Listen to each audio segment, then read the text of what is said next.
Thanks for coming out. Not really too many ways to sugarcoat it. We played a really bad game. We coached a really bad game. We played a really bad game. And that's just something we're going to have to own. Defensively, it starts with me. We had a poor plan. We had poor answers.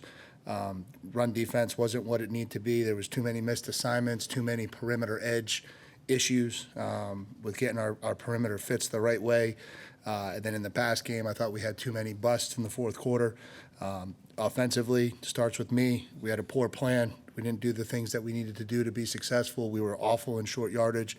And then I thought we had too many negative plays, whether it was, botched handoffs, botched exchanges, things that hadn't really been part of our plan at all that showed up, that just set some drives back. And we didn't do the things that we needed to do. And so it's where we're at, and now we got to move forward, and that's all you can do. And so you address it, you own it, and then you realize that everything that you ever wanted in this season is still right in front of you. And so you got to take advantage of the bye week. You got to go out and you got to get better, and you got to put yourself in position to play good football 3 straight Saturdays, starting with New Mexico State. And if we can do that, everything we want is still right in front of us. And so that's where we're at as a program, and I think that's where our kids are. And I'm pretty confident in how we'll respond and how we'll bounce back down the stretch. And so, and then on the injury front, just so you guys are aware, Le'Veon will be out for the year, so that'll be something we'll deal with, and no news on anybody else. So from there, I'll let you guys go to work. Questions? Down front, Brent, and then Travis. Mike, I wanted to ask you a follow-up question. The other night you said we're not built for that kind of game coming back in the second half. Could you just speak more to that, and then how is it possible to then also adjust to where you can be built for that kind of comeback if needed? That's what you were speaking to. Yeah, I think it's more this. Like, I don't think you want to put a quarterback who hasn't started a ton of football games behind in the fourth quarter against an elite defensive line on the road. I think it was more that than to say we're not built to come from behind. I think when you look at their strength, which was their pass rush, we felt like our best chance to be successful was to keep the game in touch, force them to have to play run and pass. If you look at the game, they had no sacks until the fourth quarter. They had 3 sacks in the fourth quarter. It's just really hard to control an elite defensive line when you're down on the road and you have to throw the football every play. I think that's more what I was saying. Yeah, I guess this is kind of an old days question, and it's not making excuses for anybody, but are like front sevens or guys who are going in to try to sack the quarterback, are they worried about penalties as well in that situation where in the old days you can just smack them and now you got to think about, well, I might get a personal foul for this? No, honestly, I think what it was, Brett, when you go back and you watch the tape, and again, this is on me, like this whole thing is on me. We did a really poor job of understanding we were tackling a tight end, not a quarterback. If you look at his build, he's a 6'4", 240-pound kid. That's Trey Watson. We were tackling him like he was going to go down like a 6'2", 195-pound quarterback. And I just think, we tried to emphasize it. We obviously didn't get it done the way it needed to get done. And so a lot of it was us high targets up around his shoulders and him having the power and strength to twerk. And so when you're rushing him, you're coming with full speed. You can't have the balance. If you go up high like that against a big kid and he can twist himself, he can get himself out of a lot of trouble, and he did that. Front right, Travis. With Shemar Turner, he, I believe, leads the team in penalties. What is the conversation like? And 4 of those are 15-yarders. What's the conversation like with him to balance the aggressiveness with the penalties? Yeah, I mean, the conversation's not going well enough because it's not getting fixed. And so the conversation is you can't have post-snap 15-yard penalties. They're killers. They're selfish. You can't do it. But I got to find a different way to get that message across because it's clearly not working. Actually, that's all I have. Thanks. Second row. If it comes to you, we'll come back to you. That's a. With Le'Veon out, are you guys considering moving anybody else to the running back position to provide some depth? Yeah, I think we'll try to look at everything on the table. I think we'll try to figure out what the right solution is for us. Obviously, we're confident in Amari and his ability to go back there. EJ will provide the primary backup, but I think at this point everything's on the table. And then, you kind of explained how you operate during the bye week the last week. Is anything going to change for you guys operationally this week, how you go about practice and whatnot? No, I think it's still similar. I think you're at that point in the season where, the wear and tear and the physical pounding is something that's real. And so, getting our guys back so that we can finish fresh and strong down the stretch is going to be important. Obviously, making sure we understand that we've got to stay sharp through the bye week. I think we didn't do a great job at that against Mississippi State. I thought we started really slow and poor against Mississippi State. And so I think understanding the focus and detail and staying sharp through the bye week is going to be really stressed and emphasized this week. And, and I think the kids obviously are going to be hungry to get back to work and get better. And so I think that will certainly help too. Second row on the right, Carter, and then we'll go to Rob. Mike, I think it's been a bit since we asked about Rueben Owens, but curious, any change in his,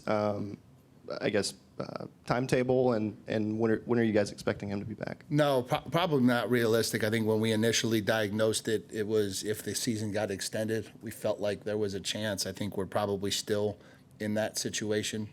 Maybe there's an outside shot. It could be a little earlier. But I don't know that it's probably a little bit too early. He's just now starting to get to the point where we can start testing it. And so we haven't really even been able to get him on the hard surface running yet. So it's still a little bit too early to tell how that'll play out.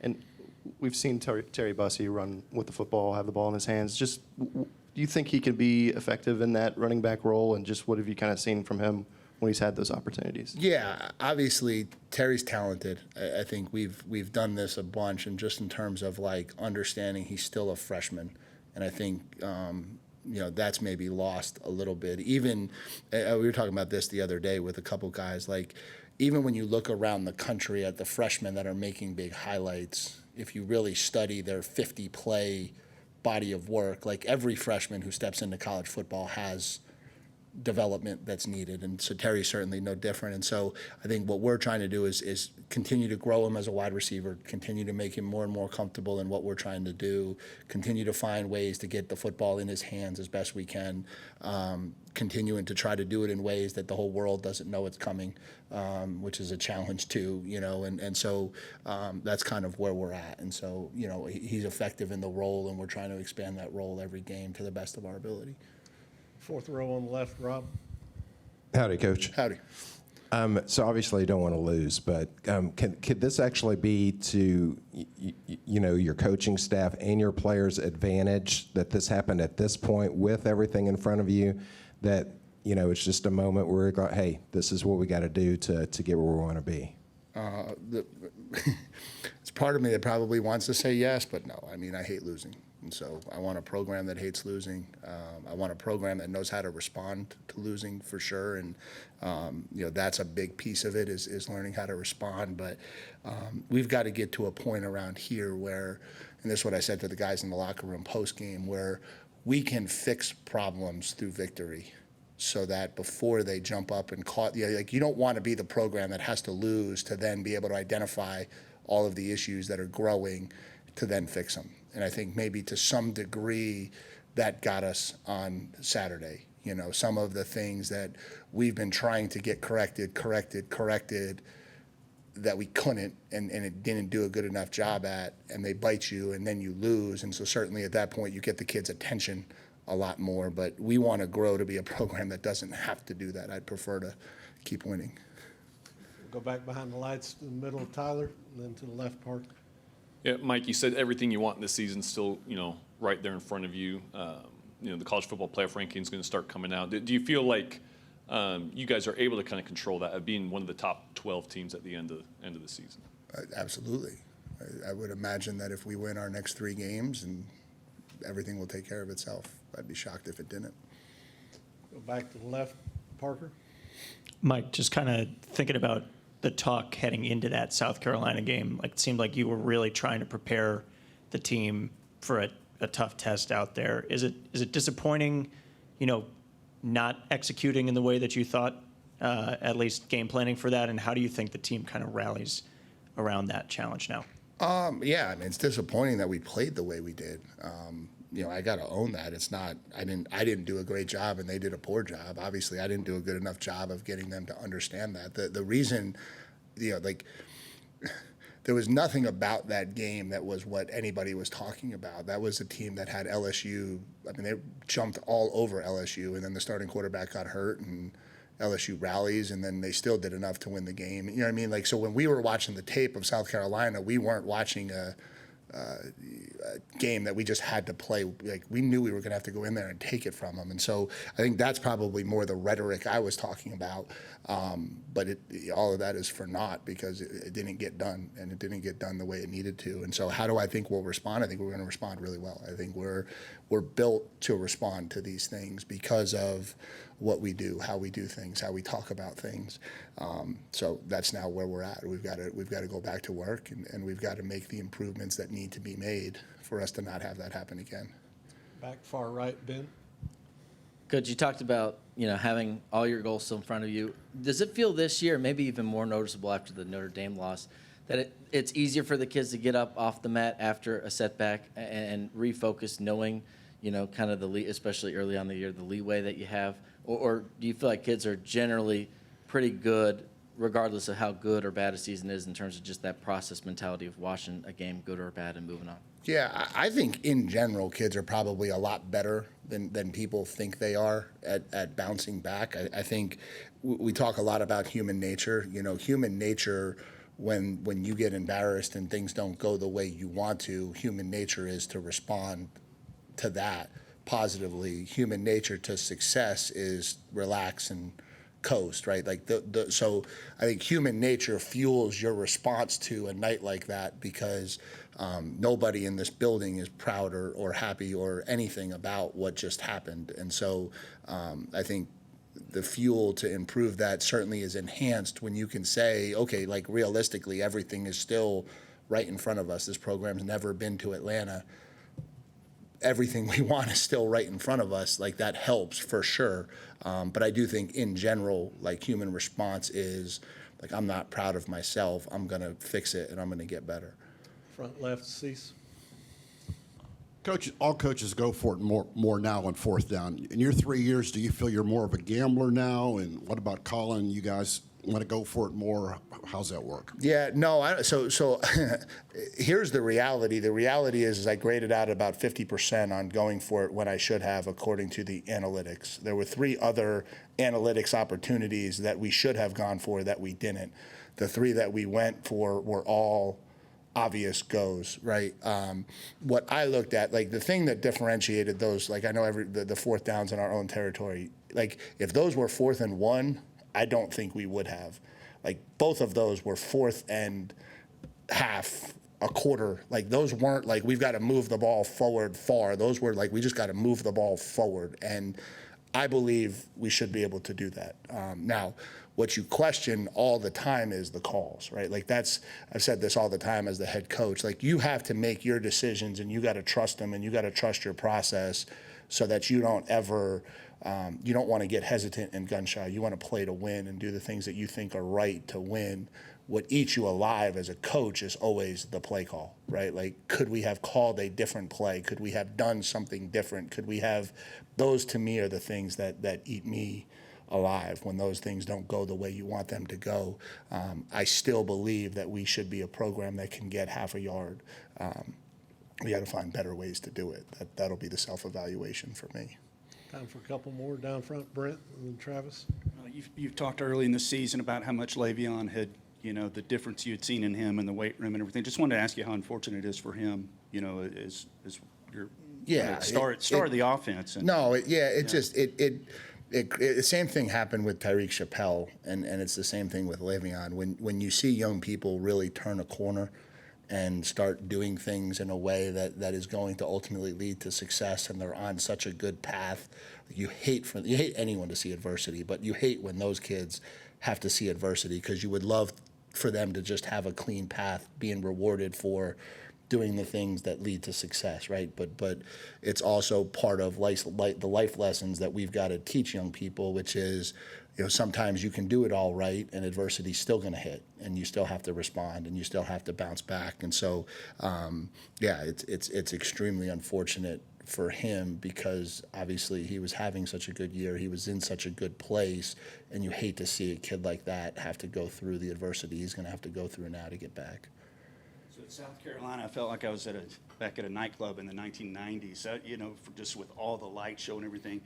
Does that distract y'all at all? I mean, I know they try to kind of light up your sideline and all those things, but I don't think I've ever seen that much of a light show at a football game, and wanted to ask if it was a distraction at all to y'all. No, I don't think so. I think we had fewer pre-snap offensive procedure issues than we've had on the road and even in some of our home games, and so I thought that was one thing that at least showed some steps forward. But no, I think the modern technology is leading more in that direction. You kind of see it all over the place now with just different ways to create game day atmosphere in different ways. And so, that's what they do, is credit to them, and certainly created an atmosphere. But I'm not sure that the noise and the crowd effects were any more or less because of the light show. It was a difficult place to play. We knew it would be. I'm sorry, I should have asked too. Would you like to see more light shows at Kyle Field or anything along those lines with LED? I have so many other things to focus on right now, Brett, than what our game day LED light show looks like. It's a bi-week question. Yeah, they asked me that one in like January or something. All right, Tyler, you'll wrap us up. To Cece's question, when you are making fourth down calls, some people talk about having the book that has the downs and how much analytics, how much feel is it for y'all and your coaching staff when you're making some of those decisions? Yeah, it's all on me. So the decisions are made by me. They're not made by anyone else. So there's no one else to point that one at. We always know what the analytics are. So we have an analytics book. I always know what the analytics say. And then it's making the decision you think is right for your team in the moment. And so we don't just follow the analytics book. Like perfect example, the 4th and 2, when we kicked the field goal, like that was a go at like 4th and 7, according to the analytics book. But at that point, I felt like the 3 points was necessary, and I felt like we were really confident in Randy coming out and making that field goal. And so, we went against the book in that instance, because we just felt like we needed the points. Again, the whole decision came down to like where that ball was spotted in reference to where we needed to go. Like it was, and we watched it again today. Like, yeah, it was a quarter of a yard on the first 4th down, and I just felt like we could get a quarter of a yard. Like I'm not trying to be anything, but like that's just what it came down to. And so it's a combination always on those decisions, but that's kind of where you are. I know last week the reports of Coach Sankey sending the memo out about feigning injuries. Is that something that you think is necessary from what you've seen in the season?